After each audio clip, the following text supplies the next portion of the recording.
You may think you know the Haunted Mansion, but I'm willing to bet even Disney experts don't know a few of these Haunted Mansion facts I'm going to share with you. Did you know that on the Haunted Mansion, you will never see a posted wait time of less than 13 minutes? If you go on the Disneyland or Disney World app and you see a wait time of 13 minutes, now that doesn't mean the wait time is actually 13 minutes. In fact, it means that it's most likely a walk-on. This is kind of equivalent to when you see a 5-minute wait at any other ride. I think it may be obvious, but the 13 is because it's a spooky number, Friday the 13th, unlucky, all that good thing. And another fun fact is that the only other ride that shares this same kind of fun detail using the 13, I'll give you a second to guess, that is the Tower of Terror at Disney World. This ride, if it is a walk-on, will also list the wait time as 13 minutes, but that's a lot more rare, as that is a pretty popular attraction at Hollywood Studios. Did you know that although the Haunted Mansion at both Disneyland and Disney World share the same storyline for the stretching room, they both function completely differently? Disneyland stretching room actually serves a very major purpose. Although you enter through the front of the Haunted Mansion, this is just the exterior. The show building is in fact actually on the other side of the train tracks, outside of the berm, the edge as we would call it, of Disneyland. So Imagineers had to come up with a creative way to get you from that front of the mansion, the facade of the mansion, to the actual show building, which meant you had to cross the train tracks. How are they going to get you to cross the train tracks? Well, if you were to go over it, that would obviously be visible. So what they do is you're going to go under it. So the stretching room actually functions as an elevator. You can kind of feel it when the pre-show starts, but you basically get lowered to the bottom, and that whole walk down the hallway to get to the ride vehicles is you crossing under the train tracks to ride the Haunted Mansion. Though Disney World does have the same scene with the Haunted Mansion, their Haunted Mansion does not function as an elevator. At Disney World, the ceiling is actually raising up. Disney World's Haunted Mansion exterior was designed to be scarier than Disneyland's. The reason why the Disney World Haunted Mansion exterior was designed to be scarier is because when Disneyland's Haunted Mansion first opened, because of the really pristine outside look, per Walt's request, this gave the impression that this was a ride that was suitable for all families, and so parents didn't realize that this ride might be too intense for some little ones. So when they were designing the English two-door mansion in Liberty Square for Disney World, they specifically chose a style called the perpendicular style, because the style utilizes tall vertical lines, which made the mansion seem more towering and forbidding. They could still keep the outside looking well kept up as Walt desired, but give that essence of a more haunting, ominous feeling. Have you ever noticed the outside of the Haunted Mansion? It doesn't really look scary compared to the inside. So originally, when Imagineers were designing the Haunted Mansion, they wanted it to look decrepit, scary, you know, give kind of an impression about what you were going to see in the inside. Although Walt Disney passed away in 1966, 3 years before Disneyland's Haunted Mansion opening, Haunted Mansion was in the works for a long time, so he was alive for a good portion of the development. Walt Disney had designed Disneyland to be well maintained and beautiful to set itself apart from other amusement park. So when he heard that this was the plan, he vetoed this. He was absolutely against it. And the way he explained it to the Imagineers is, we'll take care of the outside, the ghost will take care of the inside. So although we consider the Hatbox Ghost to be iconic to the Haunted Mansion attraction, it actually has only been in recent times in the ride within the last 10 years.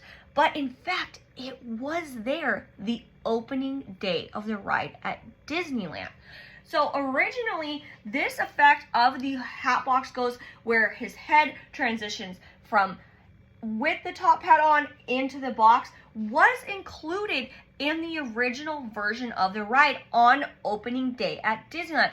However, this effect worked a lot better in Imagineering testing than it did in real world applications. It was located in the attic near the bride. It used a backlight effect to transition from on the body to in the box. Because you were so close to it, you could pretty much see both heads at any given time.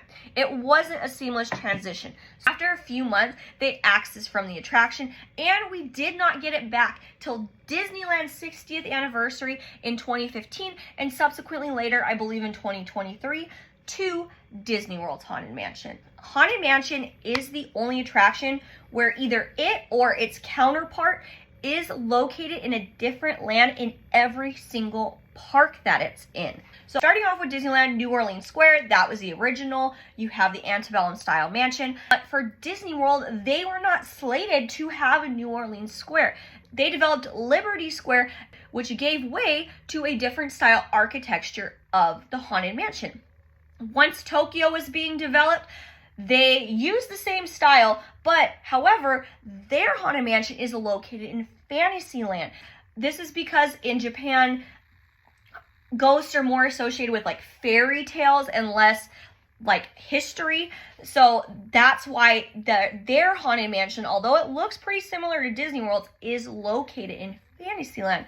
Moving on to Paris. Paris's attraction is called Phantom Manor, and it is located in Frontierland, and it's kind of more of an architecture that's more wooden and more like Western looking that fits better into Frontierland, and it also ties in to Big Thunder Mountain Railroad. Finally, in Hong Kong, we pretty much have an entirely different premise, but it is related, and that is Mystic Manor, which is located in Mystic Point. Did you know on a Haunted Mansion holiday, when you enter the ballroom and you see that gingerbread house and get that big giant aroma in gingerbread, in fact, it is not fake, not entirely fake. That gingerbread house is real. The gingerbread house featured every year in Haunted Mansion holiday is created by the culinary team from scratch. And every year it has a different theme. Every year you go, it's going to be different every time. And if you love that, I would recommend visiting the Grand Californian Hotel lobby. You go in October during Halloween season, they will have a chocolate sculpture. This year it is Jack and Sally, Oogie Boogie, and Zero, and it's all constructed from chocolate. And if you go during Christmas, they always make a gingerbread house shaped like the Grand Californian. They usually have some sign that says how many eggs, how much flour, how much sugar that took to create it, and there's always hidden Mickeys on these, so go take a look and take a stroll and see if you can find them all. Although the Haunted Mansion did not open until 1969 in Disneyland, the actual exterior, the house that you enter, was completed in 1963, and the ride sat unfinished for 6 years until the rest of the ride was finally completed. In 1963, there was an agreement from the Imagineers on what the exterior of the Haunted Mansion was going to look like, because Walt had very specific requirements that it looked well kept up. But there's many disagreements on what the inside of the attraction, the actual attraction, was going to be like. It was initially going to be a walkthrough. There was about 3 different versions of the stories that it was going to. The project basically came to a halt. 1, because they couldn't really figure out exactly what they wanted to do. But 2, the 1964 and 1965 World's Fair, where the Walt Disney Company got sponsored to create these rides for the 1964 and 1965 World's Fair that they then got to bring back to use in the parks. Pausing for the World's Fair, did that give the Imagineers some time to come up with a concept that they liked better? But it also led us to the predecessor of the Omnimover system that Bob Gurr developed. If it was not for that long break, we probably wouldn't have the Haunted Mansion as we know it today. Did you know that Disney World's Haunted Mansion design was actually inspired because of a land that never came to fruition in Disneyland? Liberty Square, the home of Haunted Mansion, was thought up based off of a concept called Liberty Street. This was going to be originally in the opening plan of Disneyland. It was going to be kind of like a side street off of Main Street, and it was going to be a colonial town. It was going to have cobblestone. It was going to have the very colonial look, because if you didn't know, Walt Disney loved American history. Imagineers were trying to come up with a new home for the Haunted Mansion that wasn't going to be New Orleans Square, because it had already been decided New Orleans Square was not coming to Disney World. This is the direction they went because of Liberty Street that never actually came to fruition. And funny enough, I actually have a clock that is a vintage map of Disneyland that actually mentions Liberty Street. So here, let me put that clip in of it really quick.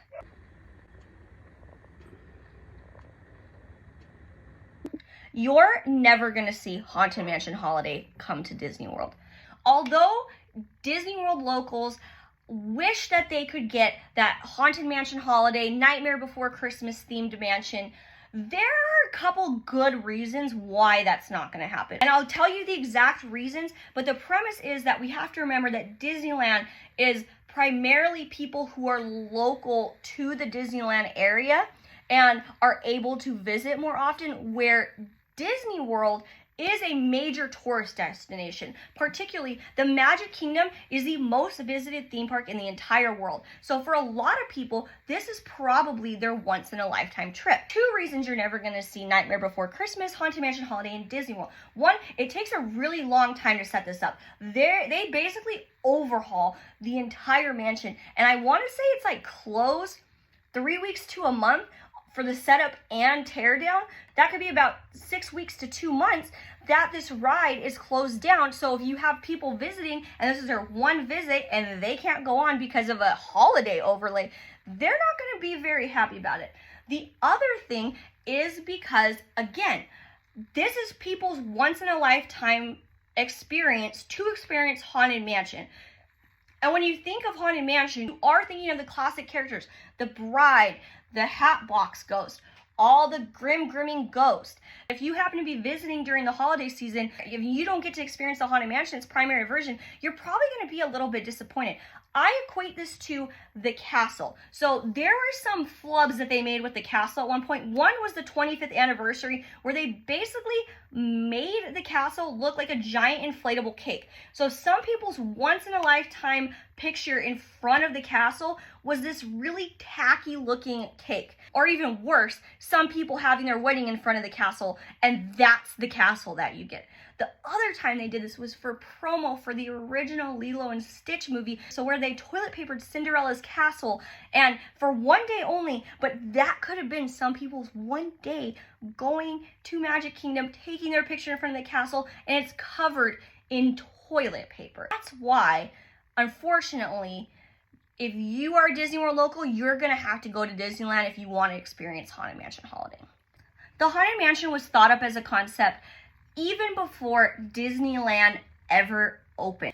One of the Imagineers, Marc Davis' first assignment was to assist with the conceptualization of Disneyland. And this included a small residential area on the east side of Main Street. The dead end of this crooked street was going to be a Victorian-style haunted house that was overlooking a church and a cemetery. However, that never came to fruition, and the concepts were eventually replaced with Edison Square, Liberty Street, also, which never came to fruition.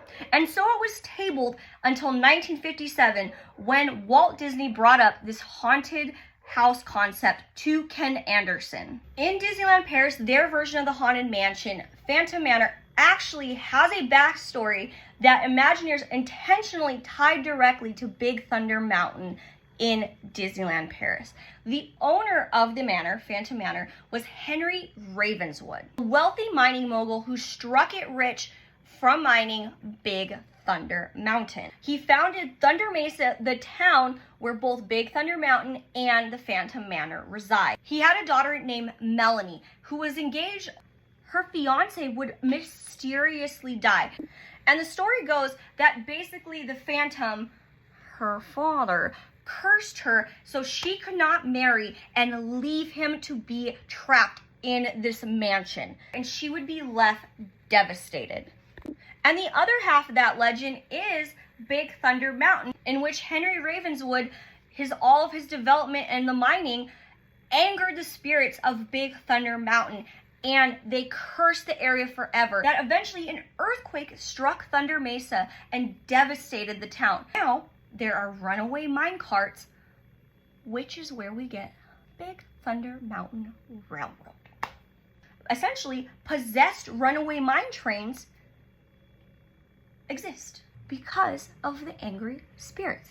If you ever wonder why it feels like the Haunted Mansion has two different storylines, a scary and a funny, that's because it was a compromise between some of the engineers. When the Haunted Mansion project was restarted after its big stall, Claude Coates and Marc Davis were assigned to come up with the concept of Haunted Mansion. What is the overall arching storyline? And these two clash quite a bit. Claude Coates is known for his scene work, and he really wanted it to be eerie and ominous and give that kind of a haunted house kind of vibe, you know, in the name. Marc Davis didn't agree with that. He thought it should be funny. He is known for his sight gags and definitely wanted this to be more of a humorous ride, and neither conceded. So it was a compromise that it would be both. Imagineer Existencio was the one who had to come up with the script. How are we going to mesh these two concepts together? And I think they did it pretty well. You go into a really eerie mansion, kind of feels like the house is watching you, and then you meet Madame Leota and she brings the spirits to life, and then we get Marc Davis's humorous scenes starting at the ballroom, ending at the graveyard with one of those ghosts following you home. You know that Madame Leota is not only modeled after an actual person in Disney Imagineering, but also is named after her. When Yale Gracey was developing some of the effects for the Haunted Mansion, he wanted a floating woman's head in a crystal ball to call on the spirits. They used Leota Toombs, yes, that's her actual name, but with two O's, as the face cast and the model for this character, and aptly named it after her. Now, the voice is not hers. That is Eleanor Audrey. You may know her for things like Maleficent and Lady Tremaine in Cinderella. Now, Leota Toombs was heavily involved with the Disney company well before this. She started out in the ink and paint department at animation studio and then transferred into the actual animation department. Later on, she came back with Walt Disney Imagineering, then called WED Enterprises at the time, to assist with the New York's 1964-1965 World's Fair attractions. She did a lot of work on Magic Skyway, Great Moments with Mr. Lincoln, and It's a Small World. Much later, when wanting to incorporate Haunted Mansion Holiday, Imagineers wanted Madame Leota to have a new incantation to fit with that Nightmare Before Christmas theme. But however, Leota Toombs had passed away long before that. But never fear, her daughter, Kim Irvine, was working at Disney at the time and had a very remarkable resemblance to her mother. So they used her for the life cast and they used her features to create this new Madame Leota cantation. Funny enough, you know how I mentioned to you that Leota Toombs' voice isn't the one you hear in the ride? Well, at the very end of the ride, where you see Little Leota, as they call her, that is actually Leota Toombs' voice. She has that very high voice, and so when you hear "hurry back," that's her. Imagineers never intended for Master Gracey to be the actual owner of the Haunted Mansion. This is an urban legend that stemmed from actually a very nice tribute. Existencio, the person who made the script for Haunted Mansion, wanted to create this little tombstone as a nod to Yale Gracey, one of the masterminds behind the special effects in Haunted Mansion. And the tombstone reads, "Master Gracey laid to rest. No mourning, please, at his request. Farewell." So in this context, Master is being used as the title for a young boy who is perceived to be too young to use the title Mr. We don't really use Master anymore, so people didn't really interpret it that way and took it to mean that he was the master of the house and was interpreted to be the ghost host, and that's how this urban legend spread. Disney basically gave up fighting this and just accepted it as part of the lore. They didn't concede that he was the ghost host. However, officially made it canon in 2003 in the Eddie Murphy Haunted Mansion movie, where the owner of the house is called Master Gracey. Not really a consensus on his name. I've seen Edward, William. That we haven't nailed down yet. But Master Gracey, we've now accepted, is master of the house. If you're enjoying these fun facts and you want to learn more on your own, I have a book that I highly recommend that I got a lot of these facts from, and that is called The Haunted Mansion, Imagineering a Disney Classic. It's by Jason Sorrell. I'm going to put an affiliate link that gives me a little bit of commission if you do want to purchase this book, so thank you in advance if you do choose to use that. The hearse that you see outside of the Haunted Mansion in Disneyland actually was supposed to be a part of the Indiana Jones show in Disney World. In the 90s, Bob Barrett convinced the Disney company to buy this hearse as a part of the new Indiana Jones stunt spectacular that was happening in the time at MGM Studios, now known as Hollywood Studios. However, if you've seen that show, you know that this never came to fruition. There's no hearse in that show. So they had to put it somewhere. So Bob was like, hey, why don't we put it at the Haunted Mansion? Tony Baxter, who was Disneyland's creative lead at the time, wasn't quite convinced the hearse on its own made sense at the Haunted Mansion. So they were inspired by those toys, if you've ever seen them before, are like those little stiff leashes with a harness at the end that's kind of like an invisible dog. So that's where they got their inspiration from, and put the little horse, I'm going to use the word harness, that's probably not correct, to make it look like there is a horse leading the hearse. And that's how Tony came up with this phantom horse. It was considered to be a great photo op, so they brought it to Disney World too. Now, the black hearse, the one at Disney World, was actually featured in a movie, 1965 John Wayne movie, Sons of Katie Elder.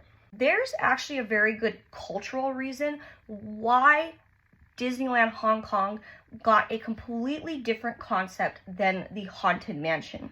Hong Kong initially was considered a very small park. There was this massive expansion happening, and there was a lack of dark rides. And it seemed very obvious, just throw a Haunted Mansion in there. It's popular in every other single park. It's in, just throw it in there. Chinese investors of Hong Kong had a very different philosophy to the parks than Japan, where in Japan, they basically wanted a carbon copy of what was in the US because they loved the parks how it is. But the Chinese investors wanted more novel and unique experiences in their parks. And the happy singing ghost concept just was not going to work there. In the culture of the guests that visit Hong Kong, ghosts are considered to be ancestors who are to be respected and avoided at all costs. So they had to look at what else made the Haunted Mansion so successful and how they could adapt a new storyline to make that work. At the base of it, Haunted Mansion is an illusion show. So all these illusions are what they decided to highlight and adapt to a new storyline in Hong Kong Disneyland. So that's how we got the story of Henry Mystic and his primate sidekick, Albert. I'm going to share with you exactly how you can see those ghosts in the Haunted Mansion ballroom scene, and why the effect led to a massively, glaringly obvious mistake. The effect used in the Haunted Mansion to see all those ghosts, not just in the ballroom scene, but throughout the ride, is called Pepper's Ghost. It dates back to the 1860s, popularized by John Henry Pepper, hence the name. The way that this works is you have, as an audience, you are looking at a lit stage. Unbeknownst to the audience, there is a pane of glass at a 45-degree angle. From that angle, you have your ghost. From there, the ghost is reflected onto the glass, and that is how we get the ghost effect. So in the Haunted Mansion, in the ballroom scene, there is a giant pane of glass that spans the entire ballroom. Underneath you are the actual ghosts. They're painted in hues, so when they are reflected onto the glass at this angle, us looking down at it sees these ghosts dancing. The image that you're seeing is a reflection, so it's backwards. So when they installed the dancers and had them rotating, they had it traditionally where the men were leading the women. However, when you're looking at that glass, what you're seeing is reflection, so you're seeing a mirror image. So that's why in the Haunted Mansion at Disneyland and Disney World, it looks like the women are leading the men in the waltz.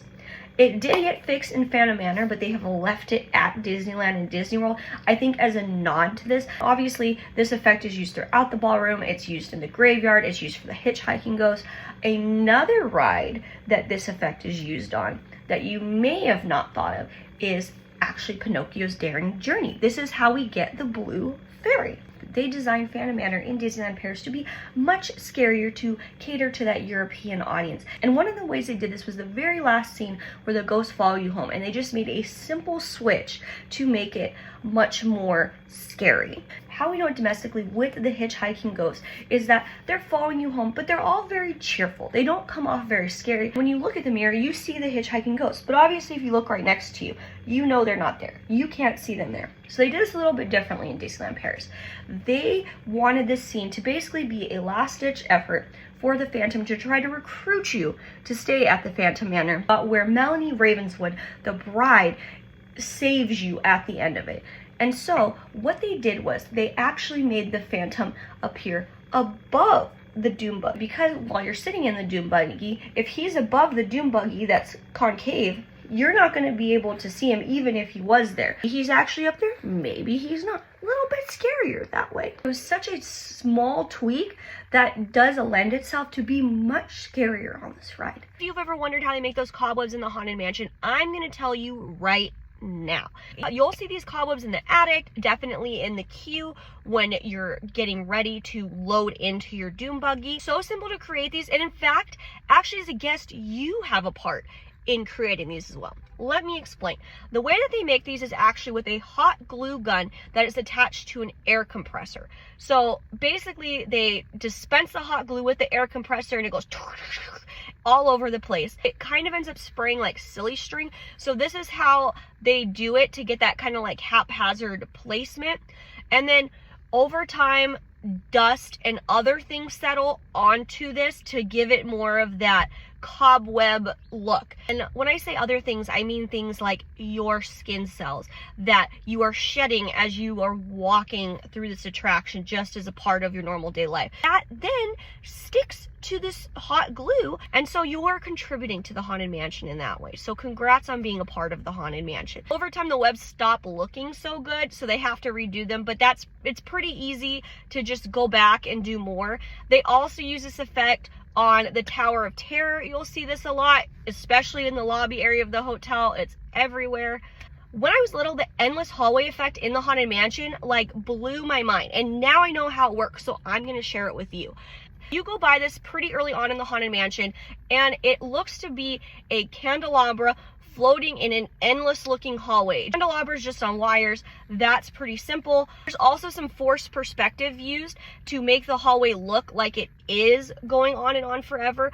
Part of the endless hallway also has to do with a mirror angle properly, so it's just repeating the same image over and over and over again. Using the mirror, there are a couple things. You don't want the guests to see themselves, and you also don't want the candelabra to be reflected. So the back of the candelabra is actually painted black, so that way it doesn't reflect really well. The other part of that is there's this thing called scrim in front of the endless hallway that you're viewing it through. Scrim kind of does two functions. So one, the scrim kind of obscures the view a little bit, so you're not going to be able to see, like, for instance, the candelabra wires. Also, depending on what side you're lighting the scrim from, makes it so you're able to see through it. So like for us, when we're viewing it, we're able to see through the scrim into the endless hallway.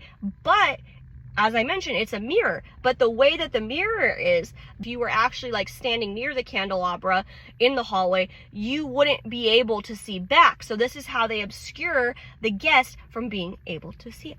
At face value, Tokyo Disneyland's Haunted Mansion seems like a carbon copy of the US Haunted Mansions, specifically Walt Disney World's, because the architecture on the outside is the same. But there's actually a key difference that could change the whole story behind the Haunted Mansion at Tokyo Disneyland. So there is a portrait in the corridor doors at Tokyo Disneyland. It's this man in a top hat, and he appears to be trying to burst out. You see the painting is like kind of stretching forward, and so some people did think that it also appears that there's like a red fluid flowing from his neck. If you get me, you get me. But I think that's just a lighting effect with the red light in the room that makes it look like that. I don't think that's actually what's happening. The individual is just trying to burst out of there. And he's modeled after the same position as the Dynamite Gentleman in the stretching room. But we don't have this character in the United States. So then that led me down the rabbit hole to search who this guy was. And based off of what I could find, put the name of the sites that I found like some kind of information from, but they refer to him as the Idle Gentleman. And the theory is that he is actually Tokyo Disneyland's ghost host. That is because when you compare where this portrait is located to Disneyland, this is pretty much the same position in Tokyo Disneyland as where we have a picture of the ghost host in California.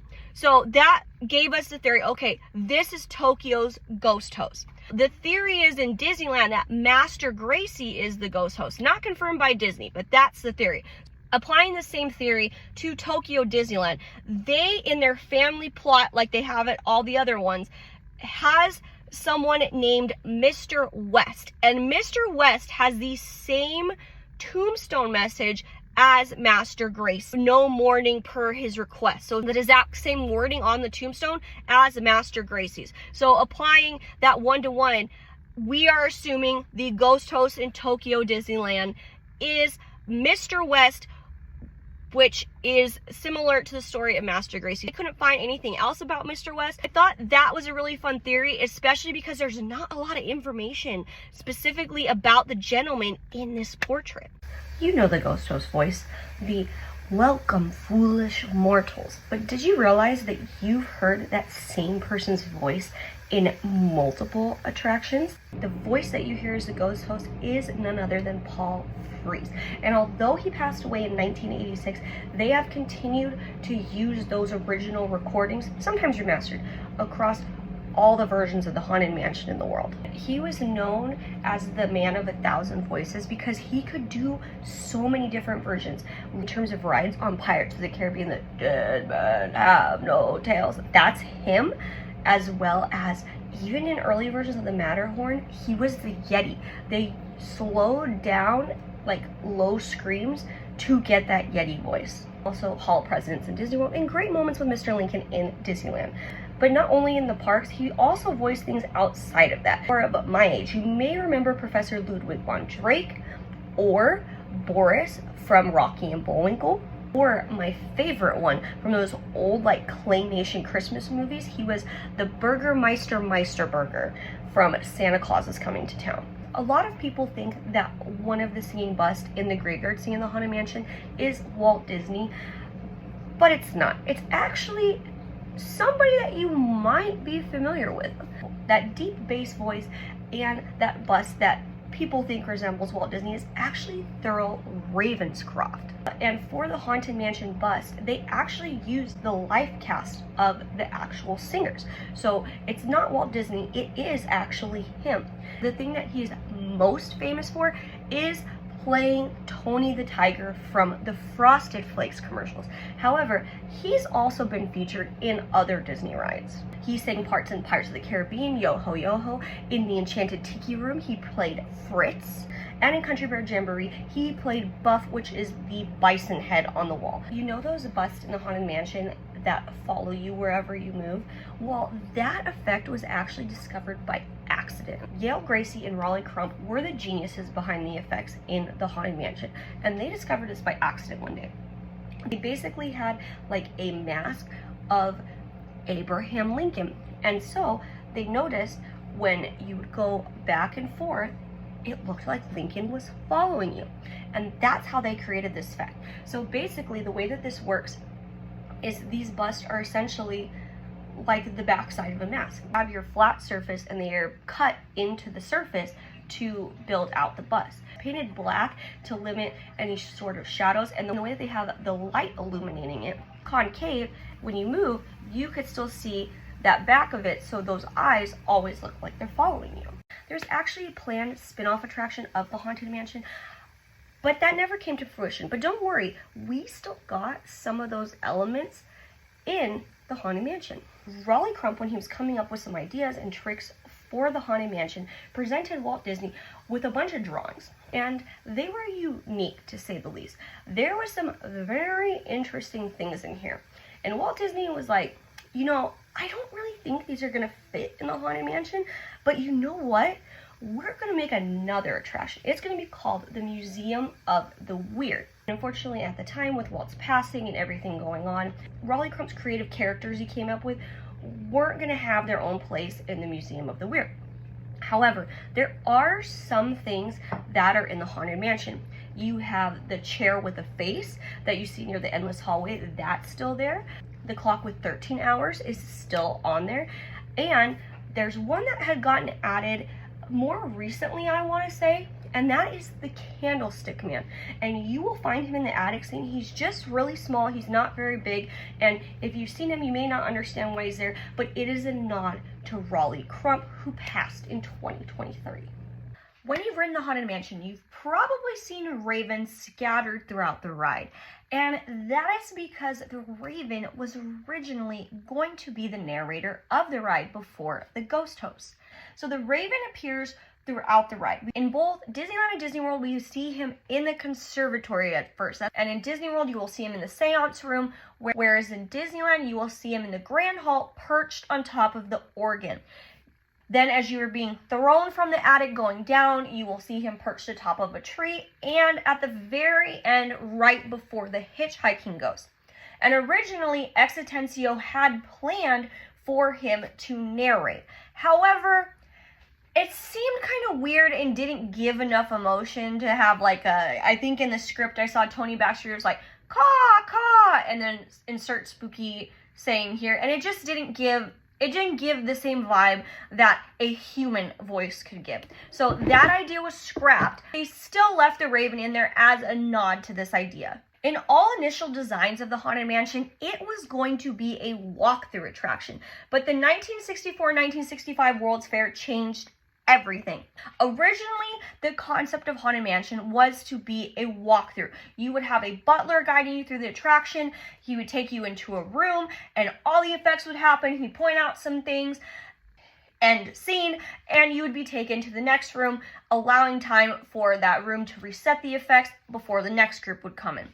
However, Disneyland officials were putting a lot of pressure, stating that this needed to push through as many guests as possible, especially after the success of Pirates of the Caribbean, which to this day is still one of the most efficient people-eating attractions in the Disney parks. So luckily, because of the 1964-1965 World's Fair, as a part of the Ford's Magic Skyway, a ride system was developed to be a continuously moving system.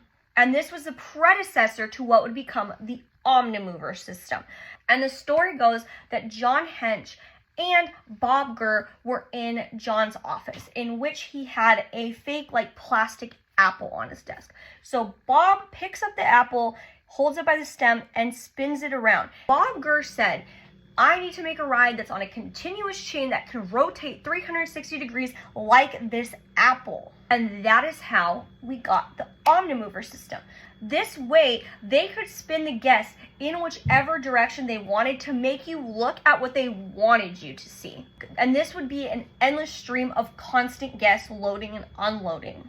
That clamshell design was based off a ride that is now non-existent called Adventures into Inner Space, but they basically painted it black, and that's how we got the Doom Buggies. As a part of the Haunted Mansion storyline, even though it changed many, many times, there was always going to be a bride included. One of the original Ken Anderson storylines to be pitched for the Haunted Mansion was that of Captain Bartholomew Gore. He was a captain, he was what he was referred to as bloodthirsty, and he was the owner of the mansion. He went to live there with his young bride Priscilla, but Priscilla got into a treasure chest that contained the spirit of a pirate named Black Bart, and she was never to be seen again. Legend has it that Captain Gore actually got rid of her himself, and that she was either placed in a well or within the walls of the Haunted Mansion. And eventually Captain Gore got lost at sea. We actually do have a backstory to the 5 husbands of Constance Hatchaway, aka the Axe Bride. If you go to the attic, you will see evidence of Constance's 5 husbands. It's all told through portraits and items surrounding the portraits that give you more clues to who these men were and who Constance was. Her first wedding occurred to Ambrose in 1969. He was the son of successful farmers. Next one, there's no name on, but his name was Frank, and he is an Eastern banker. Her next wedding was to a man that's referred to as the Marquis in 1974, and you see him, he is in full military attire, had a bunch of medals, and is a foreign diplomat. Next, she married in 1875 Reginald. He was a railroad baron, a gambler, and a world-renowned gourmand. And that can be seen by his very over-the-top and opulent attire. And finally, that brings us to her final and 5th husband, George, that she married in 1877. He is one of the owners of what came to be known as the Haunted Mansion, which is how all this stuff ended up in this attic. And you not only see him here, you actually have already seen him in the Haunted Mansion. If you look at the stretching portraits, look at the portrait of the old lady sitting on top of the headstone, it is in fact George.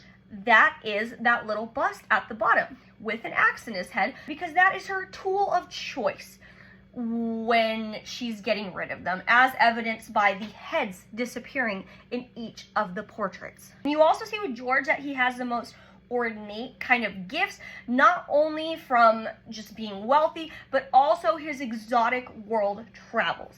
For almost 50 years, the credit behind the iconic purple wallpaper with the faces in the Haunted Mansion was miscredited. And I wanted to end it with one that I think that everybody should know, but probably knows this fact incorrectly. Often the wallpaper gets credited to Marc Davis, Rolly Crump, or Claude Coates. That's because they are some of the key Imagineers to the Haunted Mansion. And they may have provided some inspiration, but the credit should go to Tanya McKnight Norris. She came on board to WED Enterprises, now known as Disney Imagineering, as an interior designer. She was tasked with furnishing the Haunted Mansion, so think like rugs, curtains, wallpaper. However, she could not find a wallpaper design creepy enough to suit the Haunted Mansion, so she worked with the manufacturer and designed her own.